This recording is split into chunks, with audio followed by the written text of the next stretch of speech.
नमस्कार, सीएनबीसी आवाज Motilal Oswal live studio में आप सभी का स्वागत है। आप देख रहे हैं ट्रेडर्स हॉटलाइन। मैं हूं आपके साथ श्रेया ठाकुर। मेरे साथ मौजूद है मेरी सहयोगी कंचन नौटियाल और आज के मेहमान प्रकाश गावस्कर, जो अगले आधे घंटे आपके सवालों के जवाब देंगे। देखिए, हफ्ते का पहला कारोबारी दिन सोमवार का दिन और बाजार में अभी तो जोश देखने को मिल रहा है। फिलहाल निफ्टी देखें 104 अंकों की बढ़ोतरी के साथ 22,501 के लेवल पर कामकाज करता हुआ। वही बैंक निफ्टी देखें, यहाँ पे भी अच्छी खासी रैली अभी फिलहाल तो देखने को मिल रही है। 330 अंकों से ज्यादा की बढ़ोतरी 48,392 के लेवल पर कारोबार कर रहा है। मिड कैप देखिए, स्मॉल कैप देखिए, उसमें भी आधा फीसदी से ज्यादा की तेजी फिलहाल देखने को मिल रही है। लेकिन सवाल यहाँ पे ये अहम कि तेजी कितनी टिकाऊ है, इसके सवालों के जवाब जानेंगे, आपके भी सवाल लेंगे। लेकिन शुरुआत हेडलाइन से।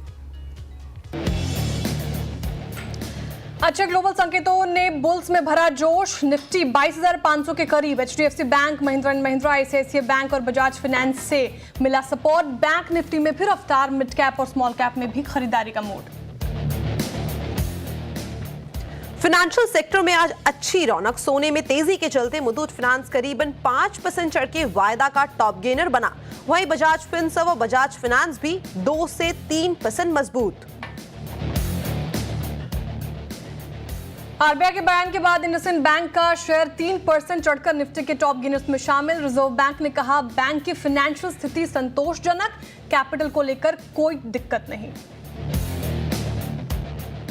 आज देखी जा रही है ऑटो शेयर्स में रौनक। महिंद्रा एंड महिंद्रा और टीवीएस मोटर्स में 1.5 से 2% की तेजी। वहीं अप्रैल में गाड़ियों के दाम बढ़ाने के ऐलान से मारुति का शेयर भी मजबूत।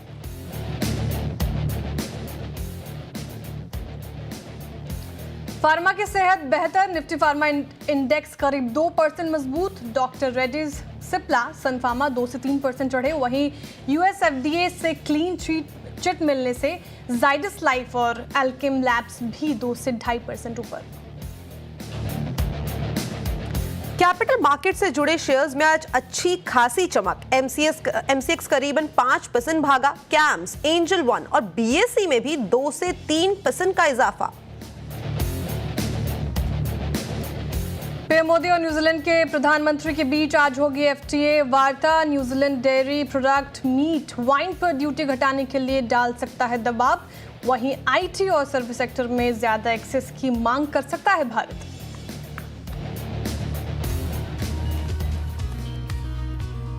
तो चलिए भाई, एक लंबे एक्सटेंडेड वीकेंड के बाद बाजार की एक अच्छी खासी शुरुआत देखने को मिली है। लगता है कि बाजार को भी एक लंबे वीकेंड की जरूरत थी। होली की आपको और आपकी फैमिली को हार्दिक शुभकामनाएं एक बार फिर से। और अच्छी खासी मजबूती आज के सत्र में हमें देखने को मिली है। इस टाइम पे अगर सेक्टर स्पेसिफिक बात करी जाए तो बीएफएसआई सेक्टर में अच्छी खासी तेजी देखने को मिल रही है।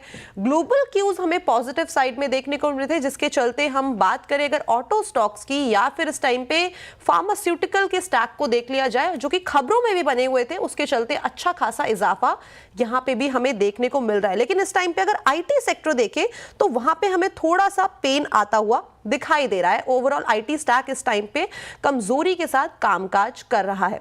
लेकिन ये पर्टिकुलर स्टॉक में जहां पे हमें तेजी देखने को मिल रही है, ये तेजी कहां तक सस्टेनेबल है, ये गाबा सर से जान लेते हैं। गाबा सर, गुड मॉर्निंग। गाबा सर, जी गाबा जी को आवाज नहीं आ रही हमारे? आ रही है। आवाज ब्रेक हो रहा है। अच्छा, ब्रेक हो रहा है। अभी ठीक है गाबा सर? कभी कभी आ रहा है, कभी कभी ब्रेक हो रहा है। That's it, I think. Okay Gaba sir, Holi कैसी रही आपकी? होली मैंने बहुत आराम किया। होली नहीं खेली क्योंकि मुझे आराम की जरूरत थी। I really had an amazing time sleeping. चलिए, ये अच्छा है। शरीर को आपने थोड़ा सा आराम दिया होली के एक्सटेंडेड वीकेंड पे। लेकिन बैंक निफ्टी और निफ्टी ने भी काफी आराम किया है ये 3-4 दिन। अब क्या लगता है? देखिए, निफ्टी और बैंक निफ्टी एक्चुअली देखा जाए तो जो लोअर लेवल पे अच्छा बेस बना हुआ है, लेकिन इन दोनों में डाइवर्जन है। निफ्टी की बात करें स्पेसिफिकली तो अपर रीजन से थोड़ा सेलिंग है। बैंक निफ्टी में स्ट्रेंथ है। ये दोनों को ऊपर जाना चाहिए, को नीचे आना है। दोनों में से एक ऊपर एक नीचे नहीं चलता। इंपॉर्टेंट जोन जो निफ्टी का है वो है मेरे ख्याल से 22,700, 700, 750, 800। ये स्ट्रॉन्ग रेसिस्टेंस जोन है। इसको पार करना बहुत जरूरी है। लेकिन उसको पार करने के लिए पहले लोअर लेवल्स पे एक बेस बनाना पड़ेगा, एनर्जी गैदर करनी पड़ेगी और फिर जाके टेकआउट करना पड़ेगा। जब वो टेकआउट कर लेगा फिर लगेगा कि यस, बॉटम बन गया। अब जो भी अप मूव मिल रहा है इस पर अब भी डाउट है, मुझे सस्पिशन है, क्योंकि जब तक कंफर्मेशन नहीं मिलता। संदेह है भी बाजार में जिस तरीके से रैली देखने को मिल रही है, लेकिन निफ्टी के इंपॉर्टेंट लेवल्स बताए 22,700 750 का एक इंपॉर्टेंट लेवल, अगर वो ब्रीच करता है तो फिर एक अच्छा में रैली देखने को मिल सकती है बाजार में। फिलहाल ये लेवल्स आप नोट डाउन करके रख लें। और चलिए अब इसी के साथ अब शो में आगे बढ़ते हैं, सवालों का सिलसिला शुरू करते हैं, लेकिन उससे पहले एक नंबर आपकी स्क्रीन पर जिसके जरिए आप हमारे साथ जुड़ सकते हैं, अपने सवाल पूछ सकते हैं। व्हाट्सएप नंबर 7045220000, इस नंबर पर आप अपने सवाल भेजें, आपके पोर्टफोलियो रिलेटेड, स्टॉक स्पेसिफिक कोई भी सवाल सिर्फ और सिर्फ CNBC आवाज पर आप भेज सकते हैं इस नंबर के जरिए। चलिए अब देखते हैं कि पहला कॉलर हमारे साथ कहां से जुड़ रहे हैं। हमारे साथ जुड़ रहे हैं पुणे से श्री कृष्ण चौहान जी। श्री कृष्ण जी, सुप्रभात सर, आपका सवाल। चौहान जी सुन पा रहे हैं क्या आप मुझे? म्यूट कर दे। चौहान जी आपका सवाल। हाँ, मेरे ठीक है। पास LIC HFL के 50 शेयर्स है। तो मैंने टोटल 2 बार लिया था उसको। पहला लॉट लिया था मैंने 150 का, और फिर मैंने और दूसरा लॉट लिया 200 का। तो अभी मेरे पास तकरीबन 300 शेयर्स है उसके, और रेट है मेरा एवरेज 630 का। तो मैं जानना चाहता हूँ इसको मैं रखूँ या थोड़ा शेयर निकाल दूँ, या कब तक वेट करना चाहिए, या उसको और मैं फिर से ये करूँ, एवरेज करूँ। ठीक है, समझ गए आपके सवाल सर। LIC हाउसिंग फाइनेंस पर इनका सवाल है, 630 की एवरेज खरीद इनकी और अभी 522 के लेवल पर चल रहा है, लगभग 107 रुपये प्रति शेयर का लॉस झेल रहे हैं श्री कृष्ण जी। गाबा चार्ट देखिए, 6 महीने में काफ़ी ज़्यादा डेंट झेला है इस पर्टिकुलर काउंटर ने, 22% से ज़्यादा की गिरावट आप देखें तो यहाँ पे देखने को मिल रही है। 1 महीने में भी 3% करेक्ट हुआ है, लेकिन सवाल यहाँ पे ये कि इस गिरावट में एवरेजिंग करना ठीक रहेगा? चार्ट स्ट्रांग लग रहे हैं क्या, या फिर यहाँ से लॉस बुक करके कोई और काउंटर शिफ्ट हो जाए? सबसे पहले मैं एवरेजिंग का रूल बता देता हूं। आप एवरेज तब कीजिए जब आप सही हो, ना कि जब आप गलत हो। एवरेज करने, अगर आप गलत हैं और एवरेज करते हैं तो आपका कॉस्ट कम होता है, आप सही नहीं होते। आप गलत हैं, एवरेज नहीं करना चाहिए। अगर आपको होल्ड करना है तो होल्ड कीजिए, लेकिन एवरेज मत कीजिए। ऑन द वे आप एवरेज कर सकते हैं। फिलहाल LIC हाउसिंग फाइनेंस में अब भी थोड़ी गिरावट है, लेकिन इतना अच्छा है कि 480 के आसपास जो बाउंस मिला है वो मुझे अच्छा लग रहा है। लेकिन इस पे कंफर्मेशन नहीं मिला तक। कंफर्मेशन मिलेगा जब ये 550 पार कर लेगा, तब लगेगा कि यस मैं बॉटम आउट बन चुका, फिर मैं ऊपर जाऊंगा करीब 600 की तरफ, वहां पर शायद चला भी चला जाए। तो अब यहाँ पर एवरेज मत कीजिएगा, होल्ड कीजिए। स्ट्रक्चर थोड़ा वीक है, बिगड़ा हुआ है, नॉर्मल है, सभी के बने बिगड़े हुए हैं, लेकिन 650 660 में स्ट्रॉन्ग रेसिस्टेंस है। वहां पर एक रीलुक लीजिएगा, एक बार फिर फोन कीजिएगा, नंबर आपके पास है। या तो रीलुक करना है सर्टेन लेवल्स पे आके, तो ये थी राय LIC हाउसिंग फाइनेंस पर। चलिए आगे बढ़ते हैं और चंडीगढ़ चला जाए। सुनील जी हमारे साथ जुड़े हैं चंडीगढ़ से। सुनील जी नमस्कार, सत श्री अकाल, कैसे हैं? नमस्कार मैडम, बिल्कुल सही है मैडम जी। आपका सवाल? मैडम मेरे पास ना 19,000 शेयर हैं वोडाफोन के, और 16 रुपये 35 पैसे की एवरेज है मेरी। ओके। तो मेरा लॉन्ग टर्म है इसका रखने का, तो इसके बारे में व्यू लेना चाहता हूँ। ओके, तो वोडाफोन आइडिया के 16 रुपए के भाव पे खरीदारी की गई है। काफ़ी अच्छा खासा क्वांटिटी इनके पोर्टफोलियो में इस टाइम पे बना हुआ है। 10 रुपये प्रति शेयर अगर हम देखें तो यहाँ पे लॉस आता हुआ नजर आ रहा है। CNBC आवाज़ में काफ़ी बार हमारे मैनेजिंग एडिटर अनुज सिंघल ने इसके बारे में जानकारी दी और बोला है कि idea is not a good idea, और गाबा सर भी इस बात पे स्टिक अराउंड करते हैं। बट यहाँ से आगे की ट्रेजेक्ट्री किस तरीके की रहेगी? गाबा सर, ओवर टू यू। ये idea is not a good idea, लेकिन मुझे ध्यान है हमारे मैनेजिंग एडिटर अनुज ने अराउंड 11 के आसपास, 10:30 11 के आसपास बोला था अगर ये टूटा है यहाँ पर तो अब यहाँ से एग्जिट करने का मौका, यहाँ पर टूटेगा और टूटेगा, और वैसा ही हुआ है। अब भी इसमें वीकनेस है। To me it's still not a good idea. तो मेरे ख्याल से आपका नजरिए 16 की कॉस्ट है, 7 रुपए पे है, 9 रुपया, जरूरत क्या था? जब आप एंट्री कीजिए तो एक अपना एक लेवल रखिए जहां पर मैं गलत हूं और वहां पर निकल जाऊंगा, वो एक तय करना पड़ेगा आपको। फिलहाल इट्स वीक, इस पर होप ट्रेड नहीं बनता, तो ये चॉइस आपका है, लेकिन मैं होता तो मैं इस ट्रेड पे नहीं होता। बिल्कुल, तो Vodafone Idea is completely no. अभी तो फिलहाल ग्रीन में कारोबार कर रहा है, लेकिन इट्स अ रेड फ्लैग, तो अभी आप अवॉइड करें। फिलहाल ये रणनीति आप इस पर्टिकुलर काउंटर में अपना सकते हैं। चलिए अब इसी के साथ अगले कॉलर की तरफ चलते हैं और हमारे साथ जुड़ रहे हैं मध्य प्रदेश से संतोष कुमार जी। संतोष कुमार ठाकुर जी, सुप्रभात सर, कैसे हैं आप? जी बहुत अच्छा मैडम। जी सर, आपका सवाल पूछिए। सर टीसीएस के शेयर है 200 share at the rate of 3600। ठीक है, नजरिया क्या है आपका? लॉन्ग टर्म के लिहाज से होल्ड करना चाह रहे हैं, शॉर्ट टर्म के नजरिए से पूछ रहे हैं? जी स्विंग ट्रेडिंग के नजरिए से पूछ रहा हूं। स्विंग ट्रेडिंग के नजरिए से पूछ रहे हैं, ठीक है। टीसीएस का चार्ट देखें तो काफी ज्यादा डेंट, इनफैक्ट आप देखें पूरा आईटी पैक ही बहुत ज्यादा पेन में है। पिछले कुछ महीनों में हमें यहाँ पे पेन देखने को मिल रहा है। एक महीने में ये पर्टिकुलर काउंटर 11% टूटा, 6 महीने में भी निराशा हाथ लगी है, 22% से ज्यादा की गिरावट यहाँ पे देखने को मिल रही है। ओवरऑल देखें तो आप यहाँ पे काफी ज्यादा पेन तो नजर आता हुआ दिख रहा है। लेकिन गाबा सर, स्विंग ट्रेडिंग के लिहाज से कैसा लग रहा है आपको ये काउंटर? क्या हिदायत इनको मिलेगी आपसे? देखिए ऐसा अब भी इसमें रिस्पाइट नहीं है। हमने रिसेंट लो देखा है टीसीएस में करीब 3457 और वो टूट जाएगा तो करीब 3200 भी देखेंगे। तो इसमें अब भी वीकनेस है, परसिस्ट कर रही है। अपमूव मिलता है लेकिन वहां पर फिर सेलिंग आ रही है। तो मेरे ख्याल से इससे दूर रहे तो अच्छा है। टीसीएस में अब भी वीकनेस है। तो ये थी राय टाटा कंसल्टेंसी पर, और आज ये स्टॉक जो है वो खबरों में भी बना हुआ था सीएचआरओ के, जो उनको पद पे नियुक्त किया गया है। चलिए आगे बढ़ते हैं और दिल्ली चला जाए। दिल्ली से मुकेश जी हमारे साथ जुड़े हैं। मुकेश जी नमस्कार। मैम नमस्कार जी, कैसे हैं आप? सर नमस्कार। मैम मेरे पास में ओला इलेक्ट्रिक के शेयर थे 500 जो 100 रुपीज के आसपास थे, और अभी ये शेयर 48 के आसपास है। आज भी इनफैक्ट 6.5% डाउन है। तो मेरा कैपिटल हो गया इसमें। और एक तो इसमें मुझे ज्यादातर का थोड़ा सा गाइडेंस चाहिए। दूसरा मेरे पास में CDSL है। ओके। मेरा साथ पास में करीब 1650 रुपए के रेट से है, अभी 1050 के आसपास मूव कर रहा है। तो एक बार उस पर थोड़ी सी राय जानना चाहूंगा। ओके ठीक है, शुरुआत करते हैं ओला इलेक्ट्रिक से। और जो इन्होंने बताया, जो इनका खरीदारी का भाव है दैट इज ₹100 और 500 शेयर इनके पोर्टफोलियो में है। और आज जो ये स्टॉक है वो खबरों में भी बना हुआ है, बिकॉज जो इनकी सब्सिडरी है उन पे इंसॉल्वेंसी का दावा है, और कंपनी ने किया है कि इस टाइम पे जो कंपनी है वो डिस्प्यूट और लीगल एडवाइस लेने वाली है। बट खरीदारी के भाव से स्टॉक जो है वो काफी ज्यादा करेक्ट हो गया है। गाबा सर, आगे की ट्रेजेक्टरी किस तरीके की है ओला की? ओला अब भी वीक है, न्यू लो पर चल रहा है। ट्रेड करा है 47, लिस्टिंग हुई थी, उसके बाद एक अपमूव मिला था, 160 भी चला गया।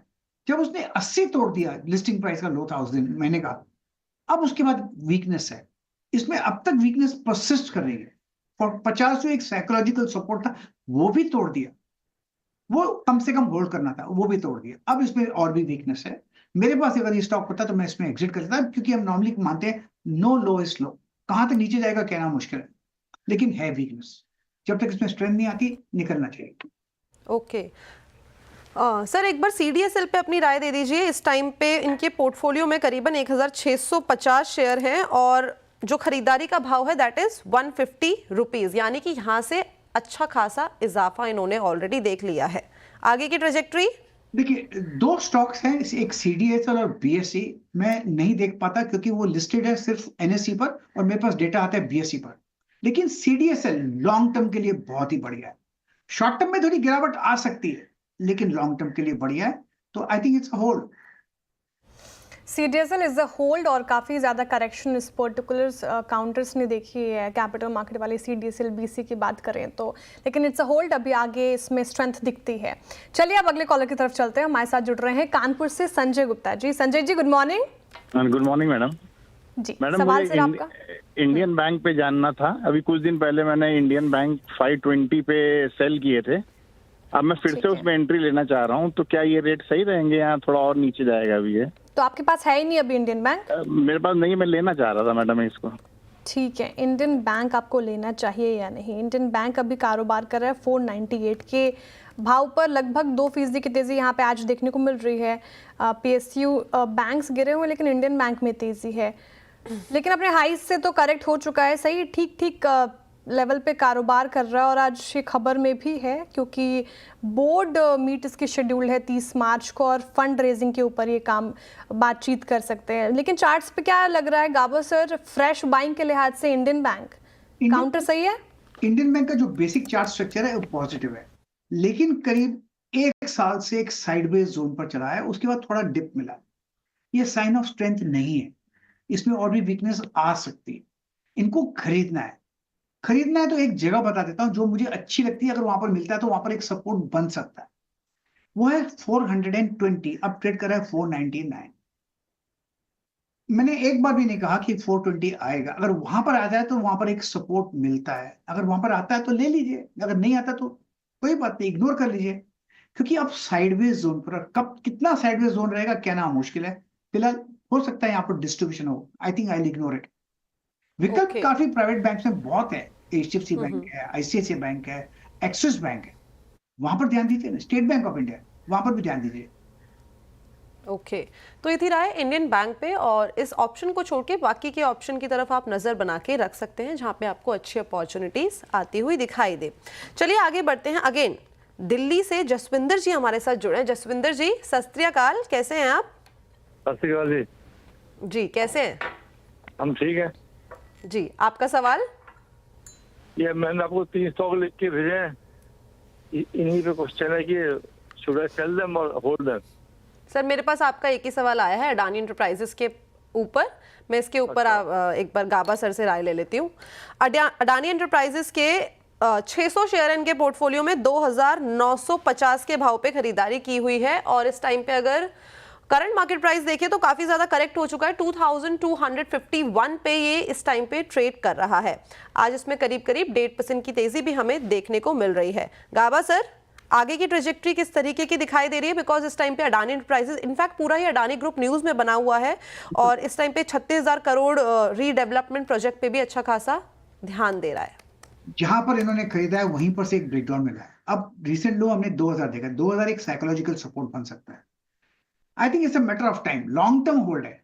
आप होल्ड कीजिए, फिर आपकी कॉस्ट के आसपास मिलेगा, थोड़ा पेन रहेगा, टाइम लगेगा, लेकिन आपकी कॉस्ट के आसपास मिलेगा, लेकिन उसे वक्त लगेगा।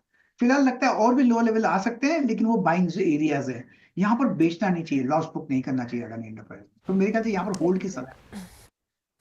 ओके तो ये थी राय अडानी एंटरप्राइजेस पर। गाबा सर काफी दिन हो गए आपने गेस नहीं किया कि कितने हमारे पास सवाल आ चुके हैं। 42,000। कोई नहीं, मैं आपको टाइम देती हूँ, एक छोटे से ब्रेक लेते हैं और तब तक का आपको टाइम मिलता है। आपके पास 3 गेस मैं दूंगी, 3 गेस में आपको सही आंसर आइडेंटिफाई करना। चलिए ठीक है, वक्त हो गया एक छोटे से ब्रेक का, लेकिन आप कहीं मत जाइएगा। सोशल मीडिया प्लेटफॉर्म पे CNBC आवाज के श्रेया और मेरे प्लेटफॉर्म पे आप टैग करके हमसे सवाल पूछ सकते हैं। Will be back after a short break. Welcome back, आप देख रहे हैं ट्रेडर्स हॉटलाइन CNBC आवाज पर। चलिए वक्त हो चुका है अब हमारे सोशल मीडिया कॉलर्स और व्यूअर्स के साथ जुड़ने का, उनके सवाल लेने का। और मैं देख रही थी काफ़ी ज़्यादा सवाल यूट्यूब पर हमारे जो दर्शक, जो लॉयल कस्टमर हैं, जो इतना प्यार देते हैं ट्रेडर्स हॉटलाइन को, वो पूछ रहे हैं मुथूट फाइनेंस के ऊपर। आज ये स्टॉक लगभग अच्छी खासी तेज़ी के साथ ही कारोबार कर रहा है। इनफैक्ट आप देखिए 3.5% की तेज़ी, टॉप गेनर्स में शामिल है FNO के।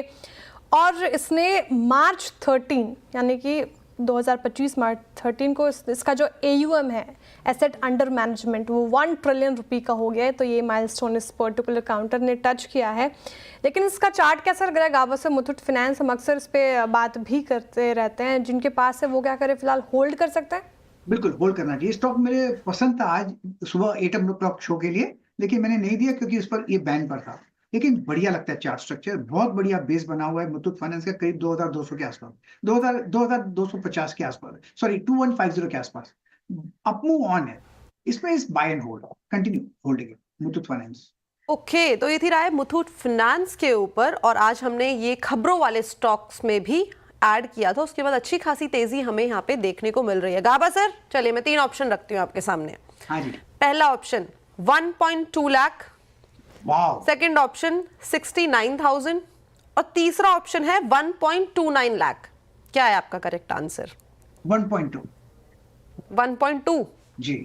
ये मतलब आपने क्या इसमें एल्गोरिथम लगाया, प्लीज ये बताइए मुझे। एवरेज ले लिया 1.2 और 1.29 पास में ही है, इसलिए तो ज्यादा गलत होगा तो 7,000 से ज्यादा गलत नहीं होगा। 49,000 तो नहीं, वो नहीं बोलना चाहिए। नहीं 49 नहीं, 69,000। नहीं नॉट एट ऑल, उससे ज्यादा ही। चलिए गाबा सर, जब आप अगली बार आएंगे तो मैं एक तोहफा आपके लिए तैयार रखूंगी। आपका आंसर एकदम सही है, केबीसी में आपने ये जीत लिया है। चलिए आगे बढ़ते हैं और एक सवाल लेते हैं। हमारे सोशल मीडिया प्लेटफॉर्म पे अनिल कुमार जी का सवाल आया है विनती ऑर्गेनिक्स के ऊपर। इनके पोर्टफोलियो में विनती के करीब करीब 1800 शेयर्स हैं, 1000 शेयर हैं, और जो खरीदारी का भाव है वो है 1800 रुपए। एंड इस टाइम पे अगर चार्ट्स देखे जाएं तो यहाँ पे अच्छा खासा करेक्शन इसके अंदर ऑलरेडी देखने को मिल गया है। अभी रिसेंटली अपने 52 हफ्ते के जो लो से वापस से करेक्ट हुआ है, 1538 के लेवल पे करंटली ये ट्रेड कर रहा है। लेकिन सर आगे की ट्रेजेक्टरी इस टाइम पे किस तरीके की दिखाई दे रही है विनती में? बेसिकली लॉन्ग टर्म का व्यू है, लॉन्ग टर्म का व्यू है, लेकिन बेसिकली जो देखा जाए तो करीब 2-3 साल से एक साइडवेज जोन पर चल रहा है, और इस साइडवेज जोन पे थोड़ी वीकनेस है। हमने रिसेंट लो देखा है विनती में करीब 1500 के आसपास या 1480 के आसपास। मुझे लगता है वो भी ब्रीच हो सकता है। अगर वो ब्रीच हो गया तो काफी गिरावट आ सकती है, वो ले आ सकता है करीब 1000-1200 के जोन पर। तो यहाँ पर थोड़ा रिस्क एलिमेंट थोड़ा हाई है। एक बाउंस करने दीजिए, उसको क्रॉस करना है 1625 1630 जोन, वो पार कर लेगा तो when we can say we are out of the woods. Let's hope it crosses that. ठीक है, तो विनती 1630 का एक हर्डल अगर वो क्रॉस कर लेता है तो फिलहाल और उसमें एक रैली देखने को मिल सकती है। फिलहाल इनके पास है वो होल्ड करके रखें। और एक सवाल आ रहा है, इनफैक्ट फार्मा सेक्टर्स के जो स्टॉक हैं उस पर ज़्यादा सवाल आ रहा है। आप देखें डॉक्टर रेड्डी, सिप्ला जैसे स्टॉप गेनर्स में शामिल, अच्छी खासी तेज़ी यहाँ पे देखने को मिल रही है। डॉक्टर रेड्डी 3.25% उछाल के साथ कारोबार करता हुआ डे हाई के आसपास। गाबा जी, डॉक्टर रेड्डी पे सवाल ये है कि अभी इनके पास करीब 10 स्टॉक्स हैं, और ऐड कर सकते हैं ये, या फिर अभी जो हैं वो भी फिलहाल होल्ड करके रखें? ऐड कर सकते हैं, तो उस पर जो ऐड करें उस पर 1100 का स्टॉप लगाइए। आज फार्मा क्षेत्र में एक अपूर्ण मिल रहा है, अगर वो कुछ होता है तो पॉसिबल ऐड कर सकते हैं, लेकिन 1100 का स्टॉप लगाइए। वो ले आ सकता है करीब 1250, वहां पर चाहे तो प्रॉफिट बुक भी कर सकते हैं। ओके तो ये थी राय डॉक्टर रेड्डी पे। आज खबरों में भी बना हुआ था, काफी सारे क्वेश्चन ऑलरेडी हैं, लेकिन आज का टाइम यहीं पे रैप अप हो गया है। वो सवाल हम कल के ट्रेडिंग सेशन में लेंगे। Gaba sir, thank you so much हमारे साथ जुड़ने के लिए, बढ़िया जानकारी शेयर करने के लिए। Thanks a lot for joining us today sir. तो चलिए ट्रेडर्स हॉटलाइन को यहीं पे रैप अप करते हैं, लेकिन आप कहीं मत जाइएगा। श्रेया के साथ आप जुड़े रहिए, खिलाड़ी नंबर 1 में श्रेया आपका साथ देगी, और मैं आपके साथ सोशल मीडिया प्लेटफॉर्म के जरिए जुड़े रहूंगी। धन्यवाद।